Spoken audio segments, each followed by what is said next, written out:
Hello, ladies and gents.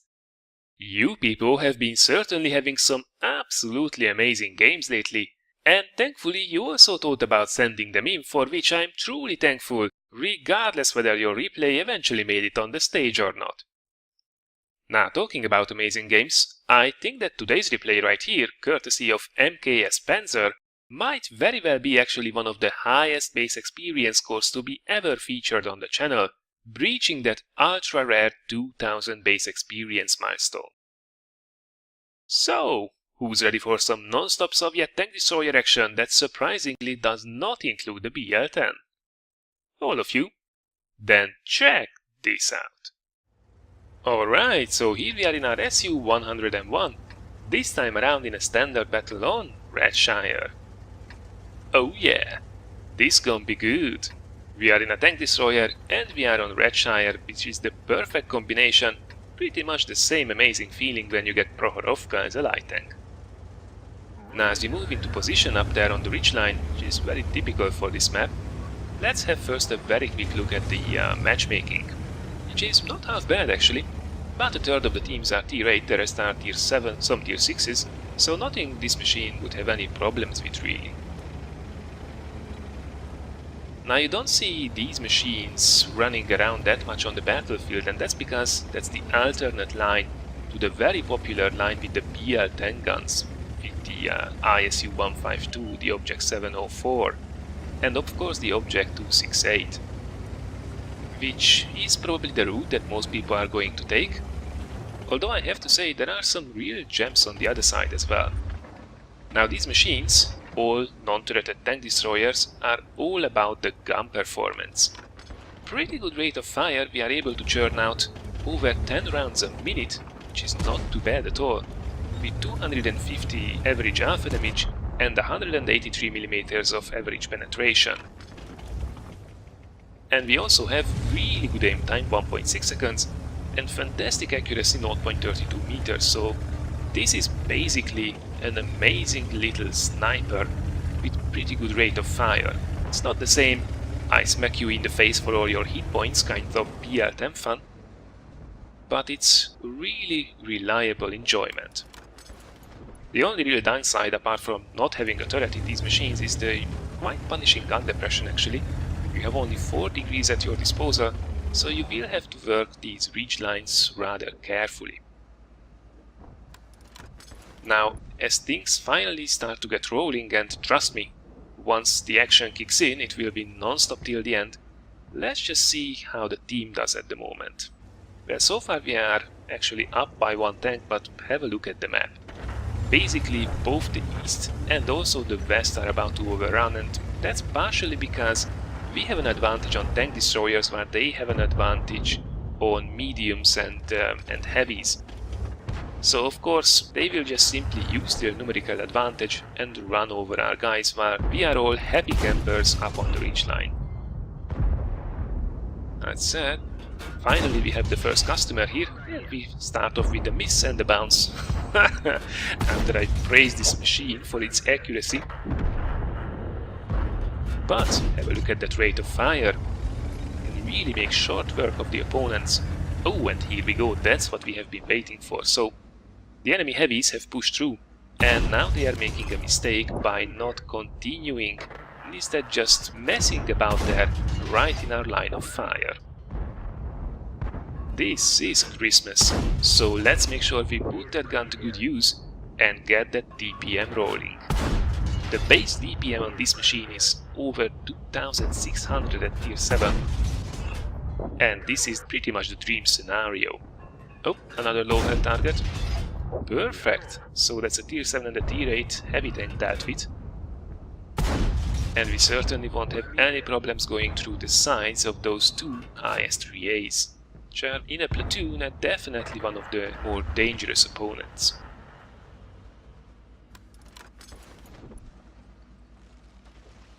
Now something that's also a little bit of a downside for this machine, and you did see it there for a second, is a rather awkward gun traverse.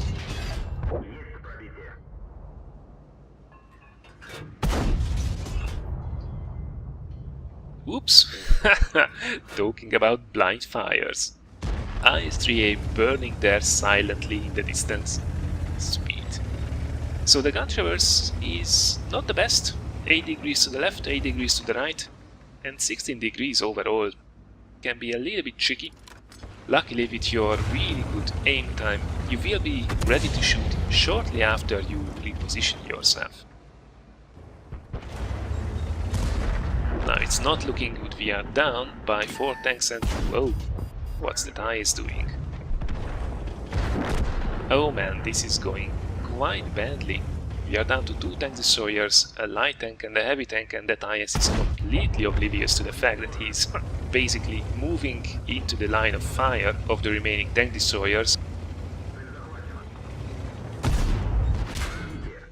This leopard is getting very cheeky. No, my friend, that won't be the solution.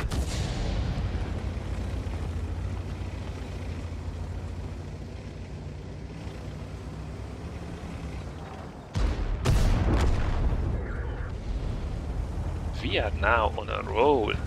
Suddenly, already at 6 kills and 3000 damage, we actually managed to pull back the scores. However, it is a full health Tiger P and then full health Liquor Max as well. Who is now completely history. Alright, moving in for the Tiger P. Come on, can we get around? Yes, we can. Well, my friend, you have just been outmaneuvered by a turretless tank destroyer. Oh, that was a nasty bounce. Definitely want to aim these in sniper mode, otherwise you will get yourself in a lot of trouble with these bounces.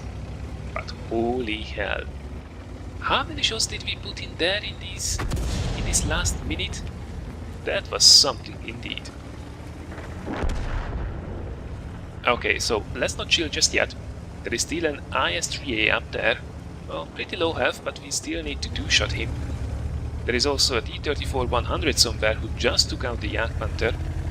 So that means probably he's behind the IS-3A somewhere. The M12 didn't spot him yet, so I don't think he's hugging the red line. And of course there is the Lorraine, an artillery, and T-37 could actually go for an artillery hunt here, but seems like he has other plans. So we have to be careful as well if we are engaging those 2 tanks, otherwise we might get a really nasty surprise from above. Alright, this is not a bad position. We should be able to spot anybody cresting the ridge in front of us. Binoculars up, and now we wait. Tank destroyer ambush time, and there we go. IS-3A up there. We switched actually to the few APCR shells we have, which is a good decision. I'm really surprised that the IS-3A didn't fire until now. Oh, that's an unlucky bounce. Come on, aim it up. There we go, good result. It was absolutely worth taking the hit from the IS-3A in return of taking out the most important tank on the enemy team. And we were lucky enough so that the artillery didn't smack us down as well. I don't think he actually fired, so that's rather interesting as well. Maybe he's on the way actually to join a fight from up close and personal. That could be a possible explanation. Right, well, we didn't spot him, so most probably he will be next to that house somewhere. And no fire is coming in even after knocking the tree over. Is he behind the house? Where are you? Oh no, he's actually next to it. Well, perfect. Oh, and we just found the artillery. So the guy was indeed moving up. That's a very tricky shot. Alright. Well, that was some sniping indeed. 0.32 meters dispersion. And we even got the last kill for the 9th kill in this match. That was some roll indeed. I have to say, while this might have been Redshire Ridgeline Sniping 101, it was bloody well executed. Great marksmanship, good ammo and target selection and nice positioning were certainly all contributing to this ace tanker Radley Walters high caliber tank sniper and Top Gun result. Looking at the team result, it's no question that the Tier 7 tank destroyers carried this match from both sides, with our hero finishing on top with close to 5000 damage, 9 kills and over 2000 base experience. Pretty damn impressive. And last but not least, we fired 28 rounds in these about 8.5 minutes, hitting 26 and penetrating 22 of them. And as we barely touched our APCR reserves, even with a standard account, we actually finished the game with a rather sweet 16,000 net credit profit. Right, so this was today's epic run in the Tier 7 Soviet tank destroyer, the Su-101. Many thanks for MKS Panzer for sending this one in, and massive congratulations to a great tank destroyer game played. I hope you guys had also fun watching it, I know I did, and if that's the case, many thanks for considering giving this a like or sharing it. Up next we will sail out in World of Warships for the last That Funny Moments compilation of the year by tomorrow, and then I'm back on Thursday with a special episode looking at those real-life Swedish tanks in preparation for the upcoming brand new Tech Tree. Thank you very much for watching everyone, and I look forward to seeing you again in one of the next videos.